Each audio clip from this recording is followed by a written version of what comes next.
Deuxième citation, Jérémie 29, 11 et Philippiens 4, 13. Car je connais les projets que j'ai formés pour vous, dit l'Éternel, projets de paix et non de malheur, afin de vous donner un avenir et de l'espérance. Je puis tout par celui qui me fortifie. C'est un peu difficile à croire, docteur, au regard de ce qui se passe. Donc d'abord, on a eu un séisme il y a quelque temps en Turquie et en Syrie. Plein de morts et tout ça. Et je suis pratiquement sûr que parmi eux, il y avait des enfants de Dieu. Ça, c'était en février de cette année. Et ensuite, on a le Maroc, dernièrement. Puis, entre-temps, il y a également l'inondation en Libye. J'aurais du mal, justement, à pouvoir parler de ce verset-là au regard de ce qui se passe, docteur. Est-ce que vous convenez avec moi que quand même, c'est difficile à croire et tout? Et pouvez-vous nous dire un mot, qu'est-ce qu'il veut dire par là? Car je connais les projets que j'ai formés pour vous, dit l'Éternel, projets de paix et non de malheur. Vous savez, bien-aimé Sam, je vais répéter ce que j'ai toujours dit dans la plupart de mes prêches.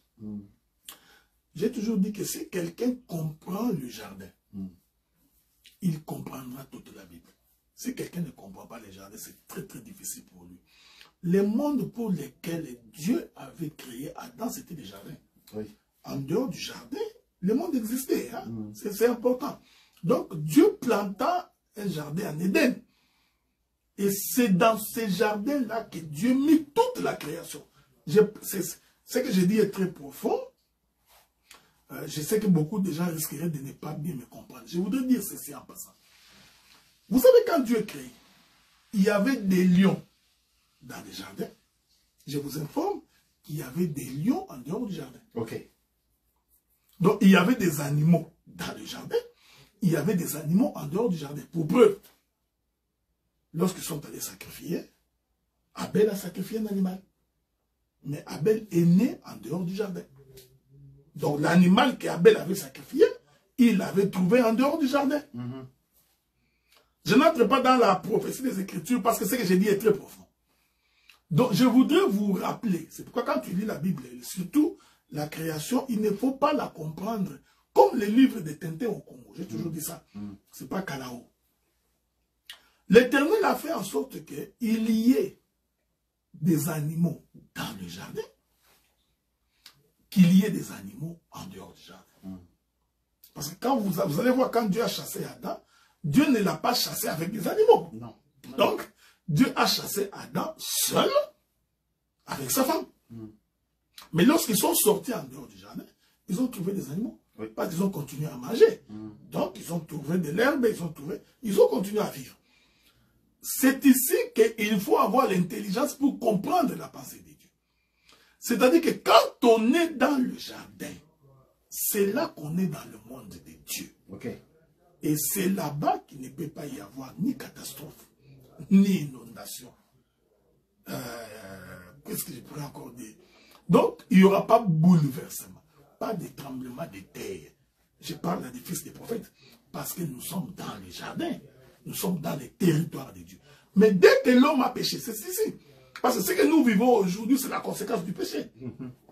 Dès que l'homme pêche et que Dieu les chasse en dehors du jardin, c'est-à-dire là-bas, il y a des troubles. Vous voyez?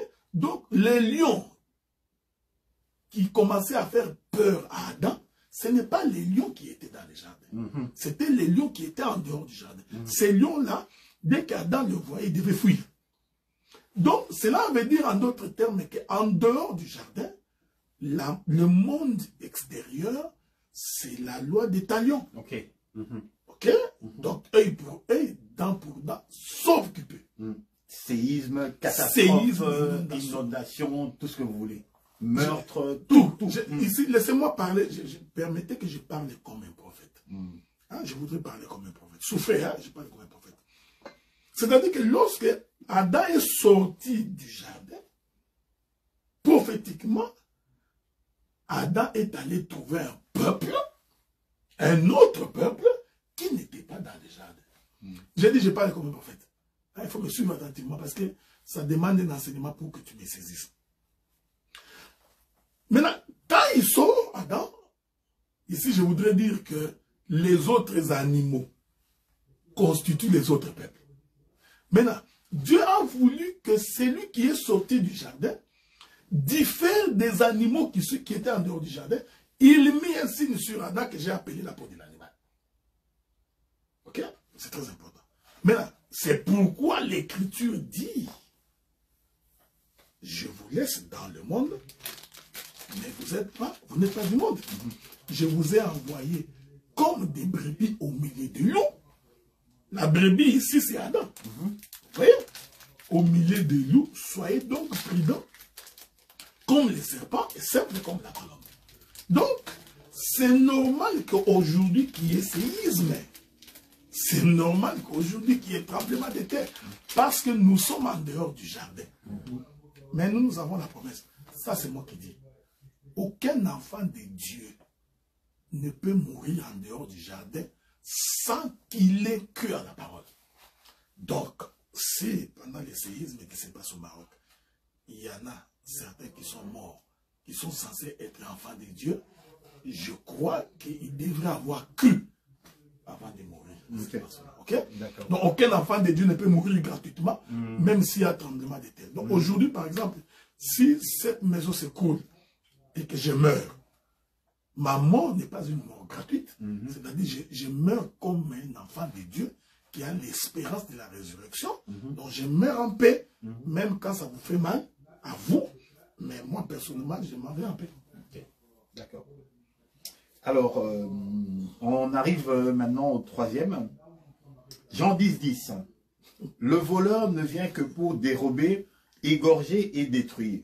Moi, je suis venu afin que les brebis aient la vie et qu'elles soient dans l'abondance. Qu'est-ce qu'il veut dire par là? Le voleur ne vient que pour dérober, etc. Moi, je viens pour que ceci, blablabla. Le Seigneur, qu'est-ce qu'il veut nous dire? Non, d'abord, doctrinalement, tous les faux prédicateurs étaient voleurs. Ok? Mais je voudrais dire ça autrement, parce que j'ai entendu des gens, non, tu vois un peu le faux enseignement. C'est bien de dire ça. Faux enseignement, faux prédicateur, faux enseignement, tout ça c'est bien. Mais essayons de descendre calmement. C'est quoi un faux prédicateur? C'est quoi un faux enseignement? Tu sais, tu peux te lever ici et expliquer la divinité de Jésus, alors que tu es dans les faux enseignements. C'est pourquoi ici je voudrais aider les gens. Il ne suffit pas que quelqu'un dise que nous avons les vrais enseignements. Faites attention. Le vrai enseignement n'est pas seulement la confession. Le vrai enseignement, c'est aussi vivre ce que l'on confesse. C'est-à-dire que quelqu'un peut vous dire autre chose, lui-même vit autre chose. Alors, si la personne qui vous dit quelque chose vit le contraire, lui là, c'est un faux prédicateur. Je vais prendre un exemple. Un voleur? Un voleur. Je vais prendre un exemple. Un prédicateur voleur. Ok? Un prédicateur mafieux. Moi, j'ai toujours conseillé, je disais à un frère, j'ai dit, quand on sert le Seigneur, il faut éviter de faire des affaires avec des frères. Parce que dans tous les cas, dans la plupart des affaires, il y a toujours un peu d'intérêt. Il y a un peu de la fraude là-dedans. C'est pourquoi Jésus dit, n'usez pas de la fraude vis-à-vis de vos frères. Donc, le faux prédicateur ou les faux enseignements, c'est toute nature manifestée dans le péché. Ok? Donc, si quelqu'un, dans son comportement, dans sa manière d'être, dans sa manière d'agir, il insulte, il critique, il calomnie, il parle le mal de son frère, en réalité, c'est un faux prédicateur. Ce sont ces gens-là que Jésus appelle des voleurs et des brigands. Mais il y en a beaucoup qui l'associent plutôt à Satan. Non, on va y arriver. Je suis d'abord dans la doctrine. C'est-à-dire, un prédicateur inconverti, c'est un bandit. Un prédicateur méchant, qui a un mauvais cœur, c'est un bandit. Un prédicateur qui rapporte un faux témoignage sur son frère, c'est un faux prédicateur. Ça, c'est toujours mon expression. J'ai toujours dit que les enfants des riches ne regardent pas l'assiette des autres. Naturellement, les enfants des riches ne regardent pas l'assiette des autres. Parce qu'ils ont tout dans leur assiette. Ok? Alors que celui qui manque aura les regards inquiets un regard promeneur, il cherche partout. Qu'est-ce que je voudrais dire? Quand quelqu'un il a Dieu, il est rassuré, il ne vérifie pas ce qui se passe ailleurs. Voyez-vous? Donc parce qu'aujourd'hui, beaucoup de prédicateurs sont devenus de véritables calomniateurs. Donc, il est en train de vérifier qu'est-ce qu'on a dit là-bas, qu'est-ce qu'on a raconté là-bas, qu'est-ce qui a été dit là-bas.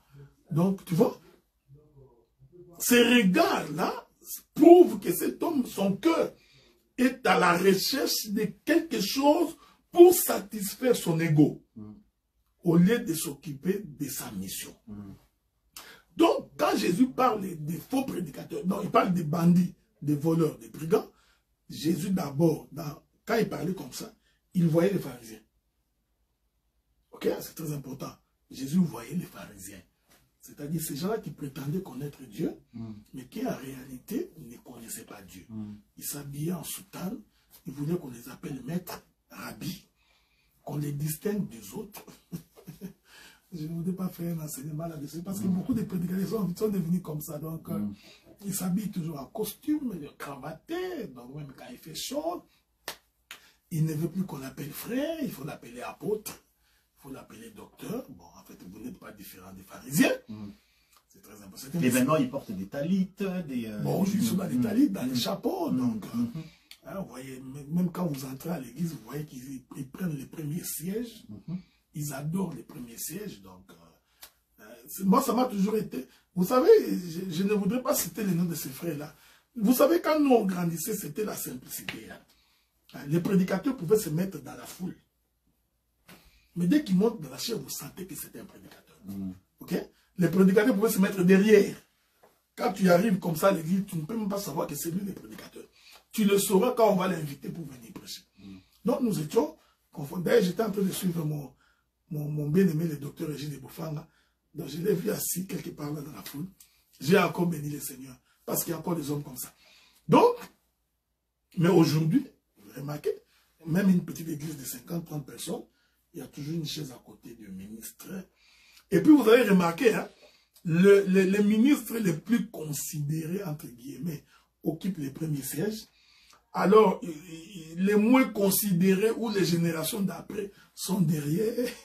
ensuite, les disciples au fond. Bon, il paraît qu'il y a même des directives qui sont données aux placiers pour justement, au protocole pour pouvoir les placer. Mais ce que je t'ai dit, donc nous sommes en train de vivre des situations, que Dieu nous vienne vraiment en aide parce que vous savez, moi j'ai pris la décision de ne plus parler. Hein.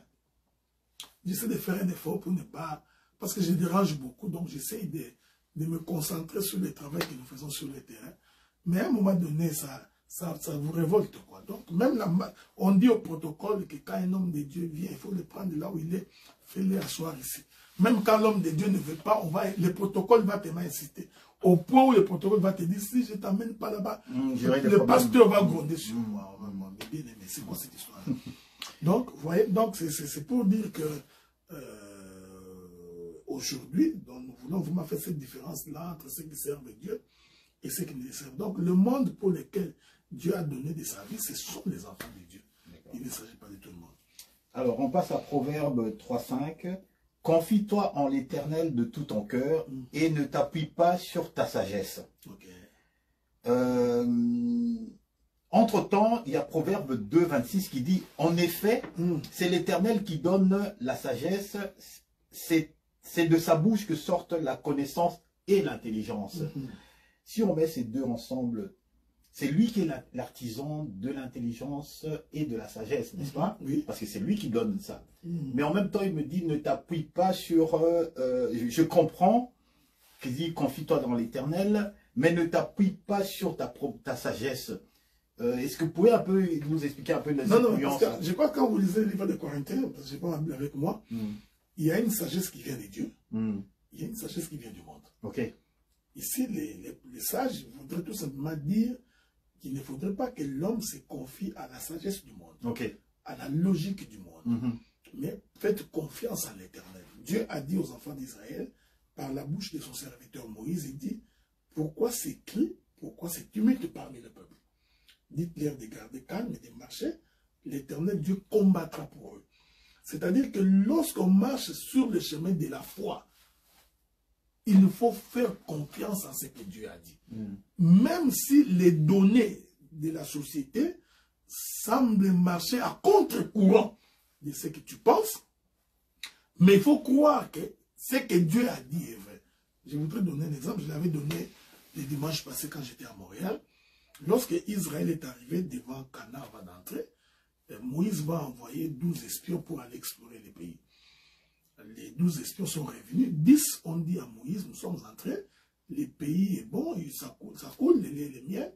Mais sauf que là-bas, nous avions trouvé les fils d'Anak, les géants sur la terre. Logiquement, à leurs yeux, nous sommes comme des souterrains. Et les 10 ont dit, c'est impossible que nous entrions. Ça, c'est la sagesse de l'homme. Ok. Tu vois, dans la logique, si vous êtes 100 et que nous, on est 20, en tout cas, selon la logique du monde, ceux qui sont 100 vont nous battre. Ok?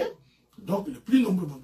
Donc, le fait qu'ils sont des géants, vraiment, je ne vois pas comment nous allons nous en sortir. Ça, c'est la sagesse du monde. Mais Caleb et Josué ont dit, il est vrai qu'ils sont des géants, fils d'Anak. Le pays est bien, il est béni. Mais comme Dieu nous a donné les pays, nous sommes rassurés que nous allons entrer. C'est une façon de dire à l'homme de se confier à la parole de Dieu, de placer sa foi à la parole, non dans sa logique. Ok?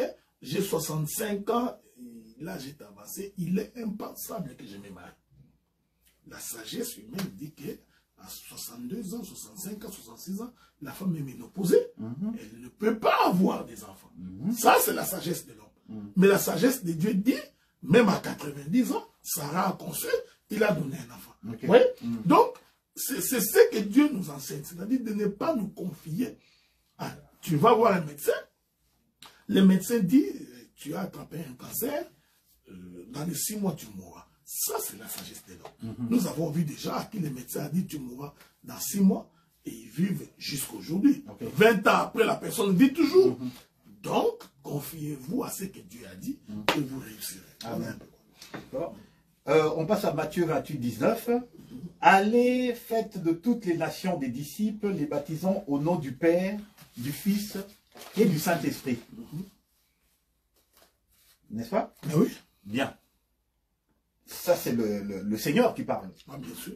C'est lui qui dit, allez, faites de toutes les nations des disciples, les baptisons au nom du Père, du Fils et du Saint-Esprit. Okay. Bien, nous qui sommes justement dans le Seigneur, nous devons baptiser les personnes au nom du Père, du Fils et du Saint-Esprit. Je te baptise au nom du Père, du Fils et du Saint-Esprit. Mais le problème, c'est qu'il n'y a personne qui a baptisé. Le Seigneur leur a dit ça, mais nous n'avons aucune écriture que ces gens ont baptisé. Parce qu'après avoir dit ça, le Seigneur leur a dit, ne sortez pas encore de Jérusalem. Attendez lorsque le Saint-Esprit viendra. Il vous conduira dans toute la vérité. Une façon de dire, quand Jésus disait au nom du Père, du Fils et du Saint-Esprit, ce n'était pas la vérité. Il faut faire attention. Moi, j'ai toujours dit que l'opposé de la vérité, ce n'est pas le mensonge. Là, ça, c'est raisonné en français. Soit la vérité, soit le mensonge. Or, nous savons qu'il est impossible à Dieu de mentir. Celui dont il est attesté qu'il est le père du mensonge, c'est le diable. Donc, quand Dieu ne dit pas la vérité, cela ne veut pas dire que Dieu a menti. Dans les langages de la Bible, quand Dieu ne dit pas la vérité, cela veut dire que Dieu a caché les choses. Okay. Et c'est dans sa nature d'ailleurs. Voilà. Donc, la non-vérité de Dieu consiste dans le fait qu'il cache les choses. La gloire de Dieu, c'est de cacher les choses. Et celle du roi, c'est de les sonder. En d'autres termes, c'est de les révéler. Je n'entre pas dans beaucoup de révélations. Donc, quand Jésus disait, allez baptiser au nom du Père, du Fils et du Saint-Esprit, je voudrais dire que Jésus n'avait pas dit la vérité. En d'autres termes, Jésus avait caché les baptêmes au nom du Père, du Fils et du Saint-Esprit. Je ne voudrais pas faire comme les francophones, parce que les francophones disent comme le nom est au singulier, c'est-à-dire que le nom du Père, du Fils et du Saint-Esprit, c'est le même nom. Parce qu'en bon français, on allait dire baptiser au nom, au pluriel, nom du Père, du Fils et du Saint-Esprit. Mais cette écriture nous prouve que le Père, le Fils et le Saint-Esprit, c'est un même nom. Oui. Ok? Effectivement. Voilà. Donc, c'est comme ça que le jour où ils recevront le Saint-Esprit, Pierre va donc prendre la parole, il va, comme je dirais, apparemment contredire Jésus. Parce que lui, au lieu de dire, soyez baptisés au nom du Père, du Fils et du Saint-Esprit, il dit non, soyez baptisés au nom de Jésus. Ok? Donc, si Jean, le frère de Jésus, était un homme charnel, il allait dire à Pierre, non. Jésus avait dit au nom du Père, du Fils et du Saint-Esprit. Mais pourquoi toi tu viens dire au nom de Jésus? Or, comme tous avaient été baptisés par le même esprit, donc tous ont compris que le nom du Père, le nom du Fils, le nom du Saint-Esprit, c'est le nom de Jésus. Donc, j'ai jamais entendu, même maintenant, j'ai jamais entendu personne dire démon, je te chasse au nom du Père, du Fils et du Saint-Esprit. Non, parce que tous ont compris qu'il n'y a qu'un seul nom. D'ailleurs, Philippiens le dit, Philippiens le dit, c'est pourquoi Dieu l'a souverainement élevé et il lui a donné le nom qui est au-dessus de tout le nom, afin que dans les cieux, sur la terre, sous la terre, que tout genou fléchisse, ok, et que tout se fasse au nom de Jésus. Donc, parce que c'est lui le Père, c'est lui le Fils et c'est lui le Saint-Esprit. On passe à Philippiens 4:8. Au reste, frères, que tout ce qui est vrai, tout ce qui est honorable, tout ce qui est juste, tout ce qui est pur, tout ce qui est aimable, tout ce qui mérite l'approbation, tout ce qui est vertueux et digne de louange soit l'objet de vos pensées. Docteur, c'est un véritable défi. Non, ce n'est pas un défi. Quand on a les... Vous savez... ni par la force, ni par puissance, mais par son esprit. Quand on a le Saint-Esprit, je dis bien le Saint-Esprit, même au milieu de combat, on ne développe pas la haine. C'est ce qui fait la force d'un homme de Dieu. Je vais le répéter ici parce que beaucoup n'ont jamais compris. Ce qui fait la force d'un homme de Dieu, ou d'une fille de Dieu, ou d'un fils de Dieu, c'est la capacité de ne pas développer la haine. De ne pas haïr. Je peux ne pas être d'accord avec toi, mais sans te haïr. Je peux refuser de marcher avec toi, sans te haïr. Moi, j'ai des frères avec qui j'ai décidé de ne marcher plus ensemble. Comme il y en a d'autres qui ont décidé de ne plus marcher avec moi. Mais en moi, j'ai dit, au-dedans de moi-même, je n'ai pas la haine contre eux. Tu comprends? Donc, il y a aussi des frères qui, pour des raisons ou pour une autre, décident de ne plus marcher avec moi. C'est leur choix. Mais Dieu ne nous a pas donné la capacité d'haïr quelqu'un. Nous pouvons souffrir d'un départ. Nous sommes humains, ok? Nous pouvons souffrir d'un départ. Ces frères-là, vraiment, nous ont quittés. Tout le monde sauf lui. Nous pouvons souffrir. Mais cette souffrance-là ne peut pas faire naître en nous la haine. Ok? Mais je voudrais dire, tout en précisant, on essaie quand même dans la vie d'être prudent. Parce que le monde est devenu tellement méchant. On est en train d'empoisonner les gens pour rien. Donc, des fois, on peut refuser de voir quelqu'un par prudence. C'est pas par haine. Quelqu'un peut prendre des... Non, non, je ne marche pas avec ces frères-là par prudence. Parce qu'on ne sait jamais. Le cœur de l'homme est tortueux et serpenté. Donc, ça, c'est un élément. Mais là, tu vois cette écriture-là. Ça dit que quand quelqu'un devient de plus en plus spirituel, donc il s'approche de plus en plus vers Cana, c'est-à-dire que tout ce qui est spirituel prend les dessus sur le charnel, il peut vivre cette écriture-là.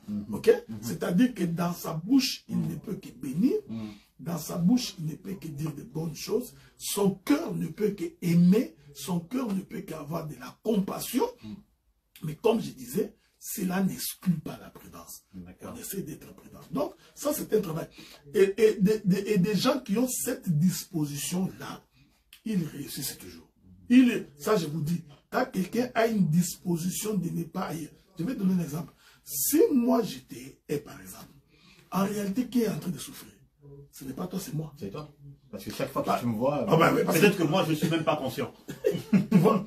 Donc, en fait, celui qui est haï s'est fait du mal lui-même. Parce que celui que tu haïs, il s'en fout. Il ne sait même pas qu'est-ce que tu passes dans ton cœur. Toi, quand tu le vois, tu ne peux pas dormir.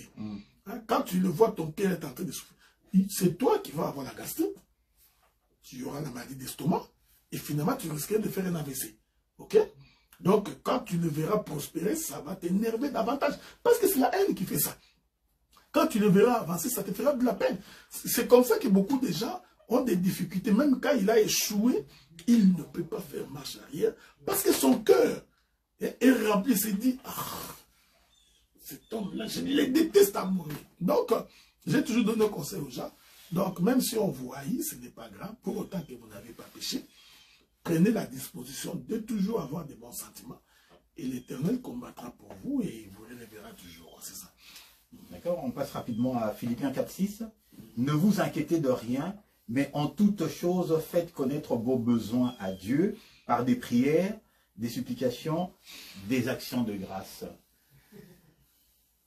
Docteur, ça nous arrive de nous inquiéter, docteur.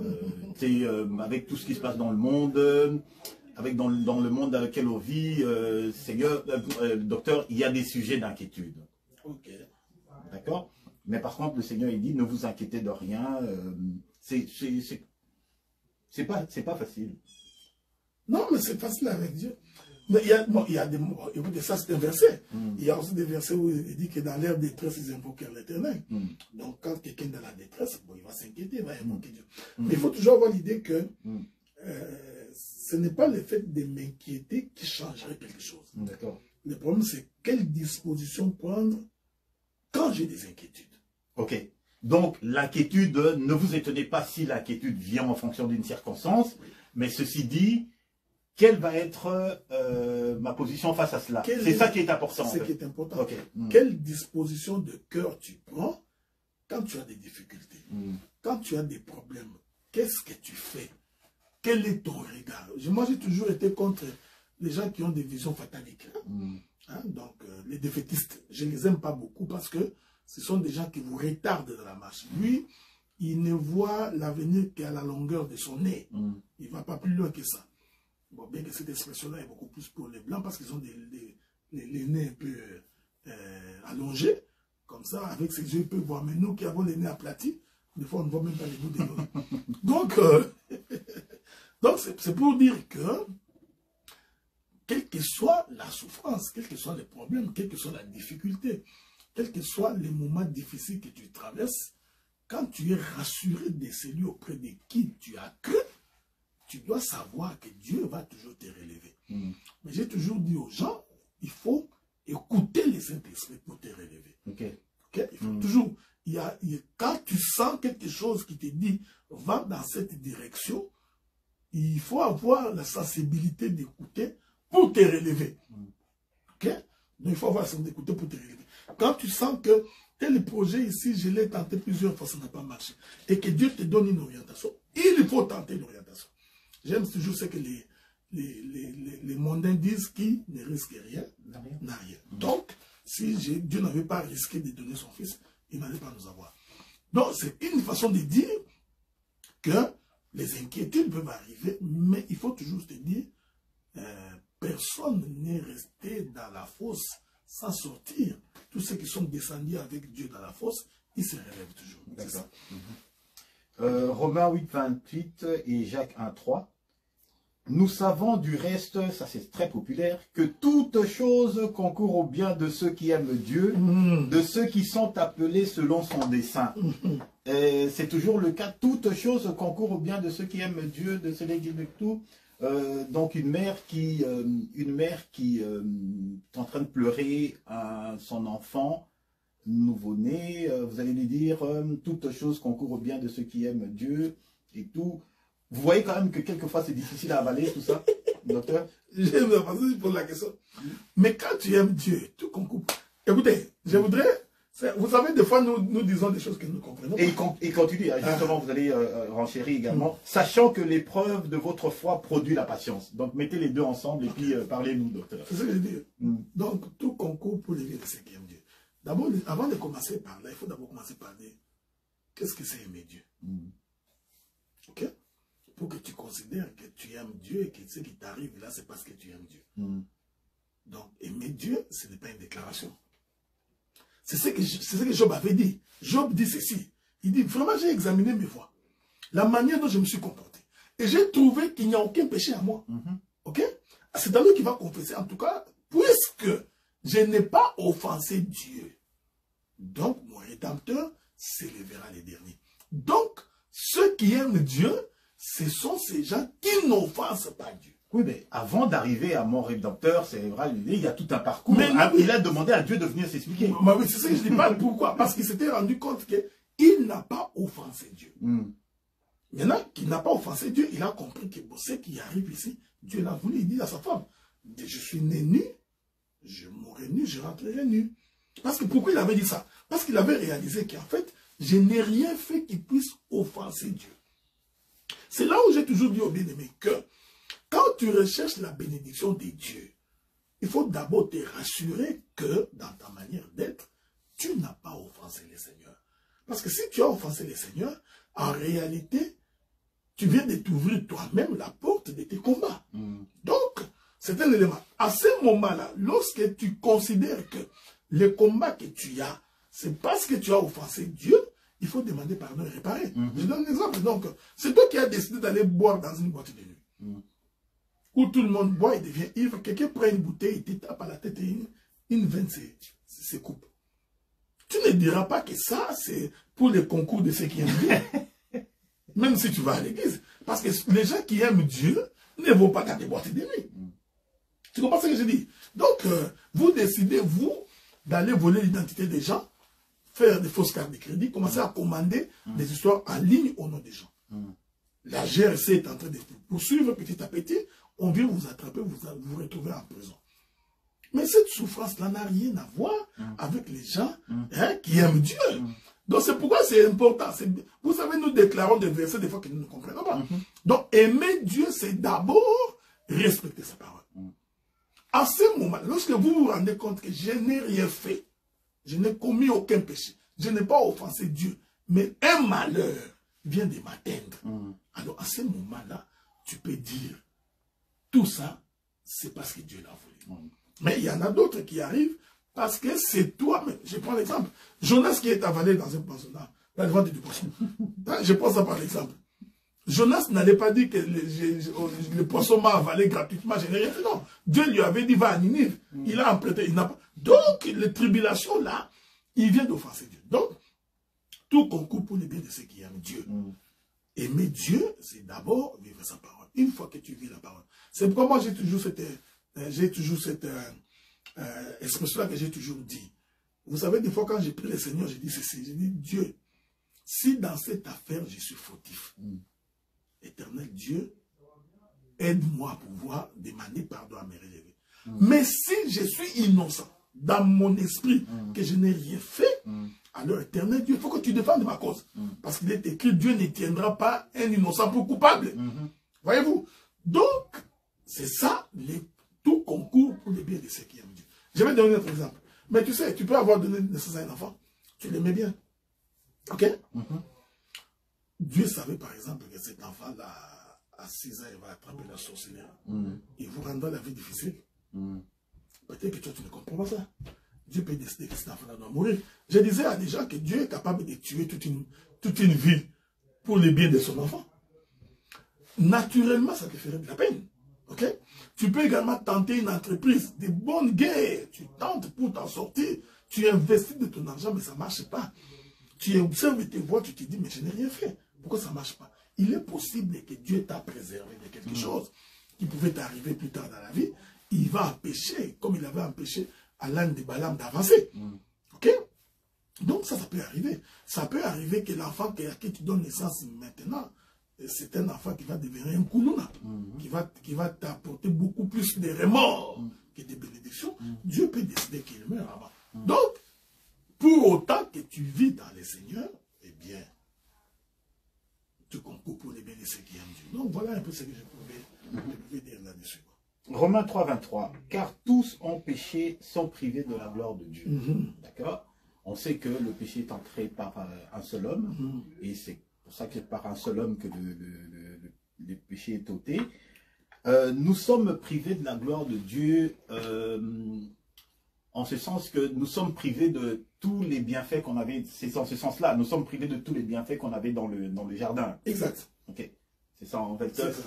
Mais néanmoins, en tant qu'enfant de Dieu, comment est-ce qu'on peut voir ce verset-là? Parce que quand on voit, oui, car tous ont péché, c'est vrai, nous sommes pécheurs, mais en même temps, nous sommes enfants de Dieu. Alors comment veux-tu qu'on puisse voir, être privé de la gloire de Dieu? Non, mais en fait, ici, la gloire de Dieu, il faut faire très attention. La gloire de Dieu ne veut pas dire quelque chose d'illuminé. comme vous voyez, une lumière éclatante. Non. La nuée. Déjà, le fait que nous sommes sur la terre, nous sommes privés de Dieu. Parce que nous l'avions laissé. C'est pourquoi même quand les patriarches ont marché sur la terre, la Bible dit que c'est par la foi qu'ils ont salué de loin la cité céleste, tout en sachant qu'ils sont pèlerins sur la terre. Ok? Donc, un enfant de Dieu doit d'abord savoir qu'il est pèlerin sur la terre. Laissez-moi le dire autrement, parce que je l'avais dit au début de mon émission ici. Quand Dieu chasse Adam, Dieu fait d'Adam un pèlerin. Ok? Il fait d'Adam un pèlerin, tout en sachant qu'Adam allait revenir chez lui. Ce n'est pas pour rien que Dieu a mis les chérubins. Parce que Dieu savait que dans Adam, la pensée de retourner dans les jardins ne peut pas les quitter. C'est ce que je voulais dire. Donc, quand on est enfant de Dieu, la pensée de l'éternité ne nous quitte pas.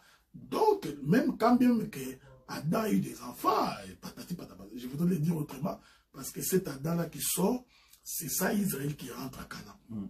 Donc, Adam, même quand il s'est marié, même quand il a eu des enfants, des petits-enfants, même quand il s'est construit des tentes, mais dans sa tête, là, la pensée d'Adam était que je dois rentrer à l'éternité. C'est ça. Maintenant, dans cette chute d'Adam, c'est comme ça que Dieu fait tout son péché. C'est-à-dire que nous nous retrouvons dans la nature adamique, ainsi nous avons péché et nous sommes privés de la gloire de Dieu. Être privé de la gloire de Dieu veut tout simplement dire que nous ne sommes plus dans l'éternité. Ok. Mais cependant, pendant que nous marchons sur la terre, nous avons les vêtements, nous avons la peau de l'animal, nous avons l'Esprit de Dieu avec nous. Mais sa présence, telle que nous l'avions dans l'éternité, nous ne l'avons pas. Donc nous continuons avec cette espérance-là, comme une lumière, jusqu'à ce que nous retournerons dans l'éternité. Okay. Et le dernier, non des moindres, Matthieu 11, 12. Depuis le temps de Jean-Baptiste jusqu'à présent, le royaume des cieux est forcé et ce sont les violents qui s'en emparent. Il y a eu beaucoup de dérapages. J'ai même vu dans certaines églises où le ministre, en fait, a dû taper du poing sur la table parce qu'il y avait des gens qui, pour se marier, ils utilisaient ce verset-là et puis, bon, ils forçaient le royaume chez les jeunes sœurs et tout. Et puis, bon, ça a causé beaucoup de soucis. Dès que ce verset-là avait été mis en lumière, bon, alors, tout le monde s'en servait, mais un petit peu à tort et à travers. Comment est-ce que vous allez nous aider à comprendre ce verset, que le royaume de Dieu... donc, ce sont les violents qui s'emparent du royaume de Dieu. Bon, d'abord, il faut d'abord dans la prophétie, je voudrais dire que ne peut entrer dans le royaume que celui qui a été prédestiné pour entrer dans le royaume. Maintenant, quand la Bible parle des violents qui s'en emparent, c'est-à-dire ce sont des gens, comme Pierre avait dit, Jésus, nous avions tout abandonné. Nos femmes, nos enfants, c'est ça la violence. Tu te fais violence d'abord pour tout abandonner, pour suivre le Seigneur. Laissez-moi le dire autrement. Les violents ici qui s'en emparent, ce sont des gens qui ont la capacité de détruire tout ce qui est charnel. Okay. Parce que c'est une violence. La capacité d'abandonner tout ce qui est charnel, tout ce qui peut les empêcher, ce qui était pour nous un gain. C'est ce que Paul dit. Paul dit, ce qui était pour moi un gain. Donc, j'ai accepté de les laisser, de l'abandonner pour la cause de Christ. Donc, les violents ici, ça, je suis d'abord dans la doctrine. Donc, ce sont des gens qui acceptent de marcher avec le Seigneur, comme Jésus l'avait dit. Quiconque veut me suivre doit accepter de porter également sa croix. Donc, porter sa croix là, c'est ça justement, accepter aussi de souffrir pour la cause de l'évangile. Prenons ça maintenant dans des, comme j'ai toujours dit, dans des expressions les plus évangéliques. Un violent, c'est celui qui peut par exemple accepter de ne pas travailler dimanche pour venir au culte. Ça c'est un celui qui fait ce sacrifice-là. C'est un violent. Celui qui accepte d'être à genoux pendant 40 minutes pour prier le Seigneur. Celui qui dispose de son temps pour servir le Seigneur. Celui qui, même quand il a 4 000 $, il est capable de donner 2 500 $ pour servir Dieu. Ça pas une violence. Tu vois ce que je dis? Donc, il a 6 000, il dit non, je donne 4 000 pour servir le Seigneur. Donc, c'est ça que la Bible appelle la violence. Mais sur le plan prophétique, ce sont des gens qui sont capables de combattre leurs désirs de la chair. Donc, tu te fais violence à toi-même pour hériter. Celui qui veut me suivre doit accepter d'abandonner sa vie, de perdre sa vie, c'est ça, hein, pour hériter du royaume. Donc, c'est ça la violence devant Dieu. Ce n'est pas aller forcer une soeur pour la marier et tu dis que c'est ça la violence devant Dieu. Ça n'a absolument rien à voir. C'est un coureur de jupons, donc c'est comme les gens qui utilisent des cantiques pour avoir des femmes, non? Ben, docteur, admettons que je suis à l'église, je vois une sœur qui me plaît, d'accord? Et il y a de la compétition, d'accord? Je suis en prière, mais bon, il y a de la compétition, docteur, d'accord? Okay. Il faudrait qu'à un moment donné, je suis quelqu'un de réservé, de timide, de réservé. Il faudrait que, après la prière, que je fasse le pas, n'est-ce pas? Mais je n'ose pas. Et lui, ben, celui qui ose, ben, c'est un violent. En quelque sorte. Mais ce verset-là n'a rien à voir avec ça. Ça n'a rien à voir avec oui, moi. Ça c'est justement quelqu'un, c'est un courant téméraire, un courageux. Mais je crois aussi que c'est aussi biblique. Donc, Pierre a dit à Jésus, je voudrais marcher sur les eaux. Ok? Jésus dit marche. Et Pierre est sorti, il a mis les pieds sur l'eau. Donc, si Pierre n'avait pas mis les pieds sur l'eau, il ne marcherait pas sur l'eau. Donc, dans la vie, ça c'est un conseil que j'ai toujours donné, il faut d'abord avoir la foi. Et ensuite, il faut oser. Donc, ta timidité, là, va te faire perdre une femme. Hein, donc, ça, c'est dans la doctrine. Mais je crois que si c'était ta femme, elle reviendra à toi. Violence ou pas violence, voilà, quoi. Donc, bon, un dernier extra. Ça, je l'avais oublié dans ma liste. Romains 19. En effet, si de ta bouche tu déclares que Jésus est Seigneur et dans ton cœur tu crois que Dieu l'a ressuscité des morts, tu seras sauvé. D'accord? Bien. Je viens du monde. On m'a invité à l'Assemblée des Saints ou peu importe, on m'a invité à l'Assemblée. Et à la fin, bon, le pasteur fait de la prière de la foi. Oui, je voudrais dire, bon, confessez de votre bouche, Seigneur Jésus, je crois que tu es mort à la croix et ressuscité pour moi, je t'accepte comme Seigneur et Sauveur personnel, et etc., etc. Est-ce que c'est ça? Non, Non, ça c'est être perroquet. Ça c'est un perroquet qui est allé répéter les Écritures, non. Donc, utiliser ce verset pour faire déclarer les gens, faire la prière de la foi, comme on dit, c'est tout à fait aberrant. La Bible dit que c'est de l'abondance du cœur que la bouche parle. Mais il faut d'abord, premièrement, que le cœur soit rempli. Ok? Donc, tu ne peux pas faire une confession quand d'abord ton cœur n'est pas rempli de cette confession-là. Et la confession de Jésus, tu ne peux la voir être remplie dans ton cœur que par l'enseignement. C'est pourquoi Jésus a dit, si mes paroles demeurent en vous, les paroles ne peuvent pas demeurer dans l'homme si l'homme premièrement n'a pas écouté. Donc ici, cette écriture sous-entend d'abord l'enseignement.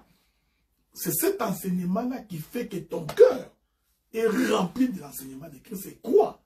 Une fois qu'il croit, c'est alors que tu confesses. Donc tu confesses des choses, non pas par ta bouche, bien que c'est la bouche qui les dit, mais ce sont des choses qui sont remplies dans ton cœur. Et ces choses-là qui sont remplies dans ton cœur viennent par la prédication.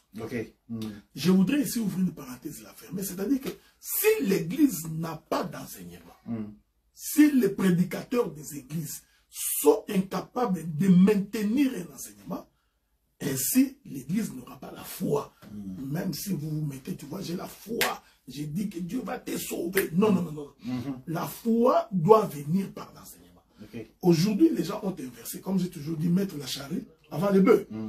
Donc, tu ne peux pas demander à un frère, à une sœur, la guérison si elle-même ne croit pas. Vous voyez, il ne faut pas confondre des fois les miracles de Jésus. Parce que Jésus était au début de son ministère, il a fait beaucoup de choses. D'ailleurs, pour preuve, beaucoup de gens que Jésus a guéris n'ont pas cru en Jésus. Non, non. Vous voyez ça, vous comprenez? Ils sont partis. Ils sont partis. Beaucoup de gens que Jésus a guéris n'ont pas cru en Jésus. Jusqu'à un moment donné, il leur a même supplié. Il dit, mais si vous ne voulez pas croire par ma parole, croyez ne plus ce que pensez que vous voyez. Mais Dieu savait que personne ne croirait par le miracle. C'est comme ça que j'ai toujours dit aux gens, les miracles, c'est une bonne chose. Et nous en avons, ça marche avec nous. Mais la Bible dit que voici les mecs qui accompagneront ceux qui auront cru. Donc, il faut croire, premièrement. Or, comment quelqu'un croira-t-il s'il n'y a pas de personnes qui enseignent? D'où viendra la foi s'il n'y a pas de prédicateurs? Parce que la foi vient de ce que l'on entend. C'est pourquoi nous disons l'Église devrait d'abord mettre l'accent sur l'enseignement. Voilà pourquoi j'ai toujours dit à tous les prédicateurs que quand tu sais que tu vas prêcher l'évangile, il faut que tu maîtrises ce que tu vas dire. Avec tous les sérieux possibles. Que tu pries le Saint-Esprit, que Dieu y ajoute de l'onction dans ce que tu parleras. De telle sorte que quand tu parles, que cette onction-là, dans la parole, donne la foi à quelqu'un. Une fois que la foi est dans l'homme, le miracle va s'opérer. Il faut que l'homme croie en cela. C'est pourquoi, chaque fois que Jésus guérissait, il dit, ta foi t'a sauvé. Mais cette foi qui a sauvé la personne ne s'était pas approchée de Jésus gratuitement. C'est parce qu'il avait entendu parler de Jésus. Donc quand Bartimée pose la question, qui passe? On lui dit que c'est Jésus. C'est parce que Bartimée avait déjà entendu l'enseignement sur Jésus. Il savait que c'était un guérisseur. Il a cru en Jésus. C'est pourquoi il pouvait dire, fils de David, aie pitié de moi. Donc voilà un peu quoi. Mais alors, dans ces cas-là, docteur, admettons que j'ai un membre de ma famille qui ne croit pas. Donc, c'est un inconverti, c'est un non-croyant. Okay. Il tombe gravement malade. Okay. Il ne croit pas au miracle. D'accord? Moi, quelle doit être ma prière alors? Que Dieu lui fasse grâce. Vous savez, bon, Dieu est quand même merveilleux. Dieu ne peut pas se contredire. Si Dieu les guérit miraculeusement, parce que ça peut arriver, hein, faut faire très attention à ce que j'ai dit. Si Dieu les guérit par un miracle alors qu'il n'a pas encore écouté, ces miracles-là devraient l'amener vers l'enseignement. Ok, donc il ne le fait pas gratuitement. Non, quand c'est Dieu, c'est ce que je dis, sans quoi ça devient comme des féticheurs. Donc, Pierre est en train de prêcher. Pierre savait que l'Écriture dit soyez baptisés, ensuite vous recevrez les dons du Saint-Esprit. Ça, c'est la doctrine. On ne peut pas, c'est la règle, comme on dit, la règle générale. Mais il y a des exceptions. Il est en train de parler à Corneille et à sa famille. Du coup, Dieu les baptise du Saint-Esprit. C'est alors que Pierre dira, refuserons-nous les eaux du baptême à ceux à qui Dieu a donné le Saint-Esprit. Donc, ça peut aussi arriver qu'un païen qui ne croit pas en Dieu, Dieu peut les guérir. Mais il faudrait que cette guérison-là l'amène à écouter l'enseignement. Okay. Donc, mais si la guérison ne l'amène pas à croire en Dieu, et que cette guérison l'amène à aller déambuler, partir ailleurs, à ce moment-là, nous comprenons que cette guérison-là n'est pas de Dieu. Vous comprenez? Donc, c'est une guérison qui vient, est-ce qu'on peut, je ne crois pas qu'il doit avoir un mot de passe là. Donc, cette guérison-là ne vient pas de Dieu. C'est pourquoi j'ai dit. Donc, il faudrait que c'est comme ça que vous savez, beaucoup de gens mettent l'accent sur le miracle. Mais ils ne comprennent pas véritablement qu'est-ce que c'est. Parce que quand Dieu veut faire un miracle, il le fait. Hein. Il n'a pas besoin de ton avis pour faire un miracle. Quand Dieu veut le faire, il le fait. Vous avez entendu parler des cliniques de miracles? Ça vient encore d'où ça? Ça sont des féticheurs.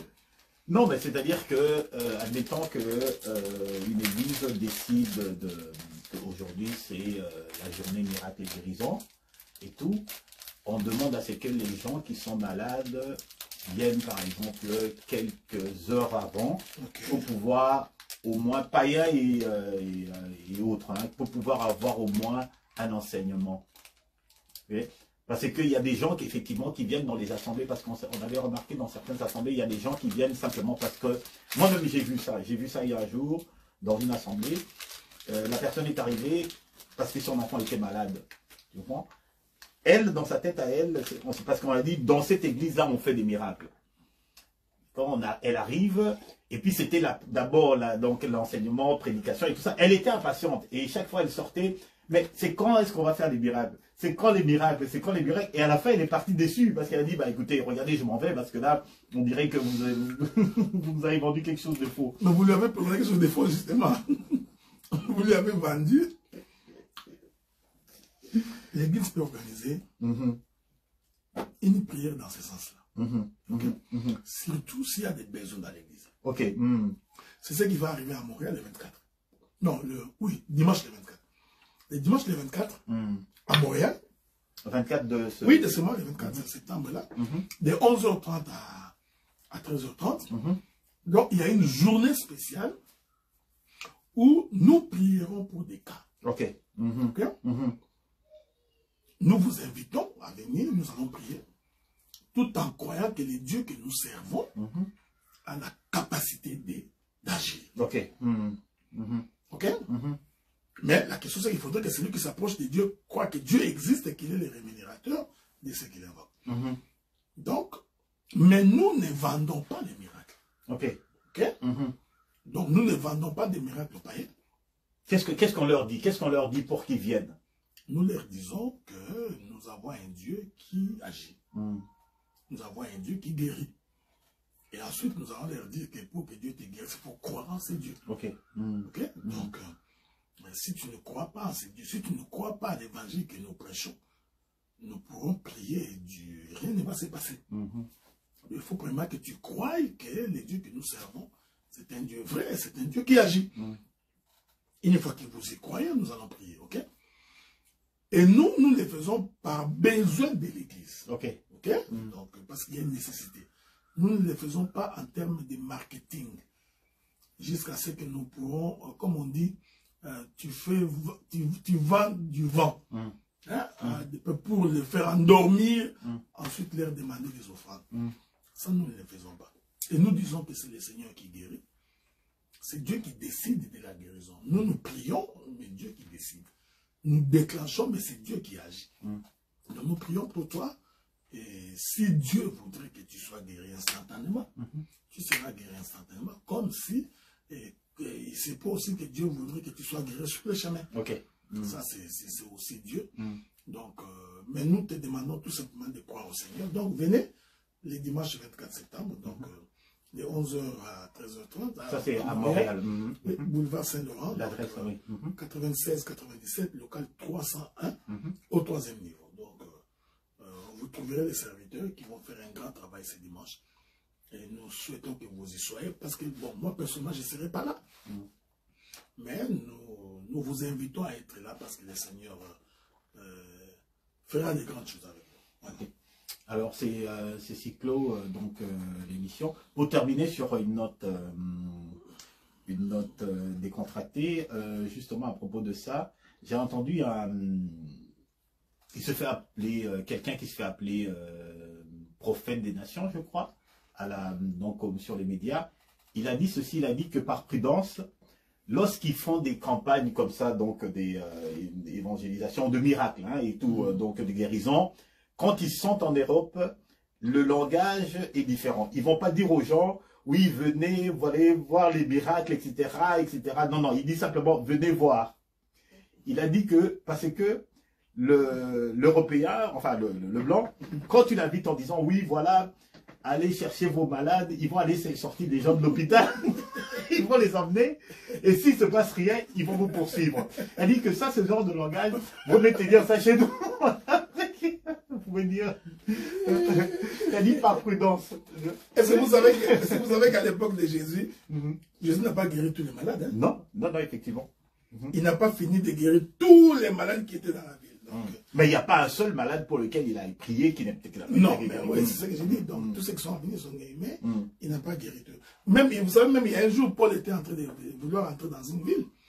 Et l'Esprit a dit expressément à Paul de ne pas entrer dans la ville parce qu'il n'y a personne à gagner là-bas. Donc, il y a des fois, tu te dis, ça ne sert à rien parce que ça ne va rien rapporter. Donc, dans la vie, c'est comme ça. Quand tu te rends compte que ça ne rapporte rien, ça ne sert à rien. Parce que Dieu ne gagnera personne là-bas. Donc, mais il faut croire que Dieu, c'est un Dieu qui fait des prodiges, qui fait des miracles. Mais moi, j'ai toujours la confession qu'il faut d'abord que tu crois en ces dieux. Et croire en ces dieux, tu peux tromper tout le monde. Comme j'ai entendu un pasteur, qui ont cru au Seigneur aujourd'hui, lève la main, qui ont décidé de donner leur vie. Venez ici, répétez après moi. Ça sont des aventuriers. Mais ça se fait dans toutes les assemblées de Dieu que je connaisse. Ça, c'est de l'aventure. Quand quelqu'un croit en Dieu, tu ne poses pas la question. Nous avons des gens qui viennent à l'église aujourd'hui, à Ottawa comme à Montréal. Nous ne l'avons pas poussé à venir. Il y a 6 personnes qui sont arrivées à Montréal. Ils nous ont suivis sur le net. Oui. Ils ont entendu la prédication de ils ont dit non. Nous allons aller écouter ce cas. D'accord. Tu vois. Donc, quand le message vient de Dieu, il touche. Dieu dit, personne ne peut venir à moi s'il n'est pas attiré par le Père. Donc, essayons de ne pas fabriquer des faux croyants. Oui, effectivement. Vous fabriquez des faux croyants. Quelquefois pour des besoins de statistiques. Oui, pour des besoins statistiques. Et ensuite, finalement, ils finiront par partir. Quand quelqu'un n'est pas imprégné de la parole, il finit par partir. Et le jour où il partira, tu vas commencer à regretter. Donc voilà un peu quoi c'est ça. Merci beaucoup, docteur. Et donc, on va se retrouver peut-être dans 2 semaines, peut-être un peu plus tard, dépendamment des...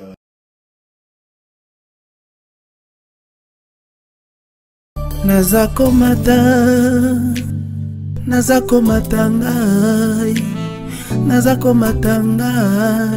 nga naza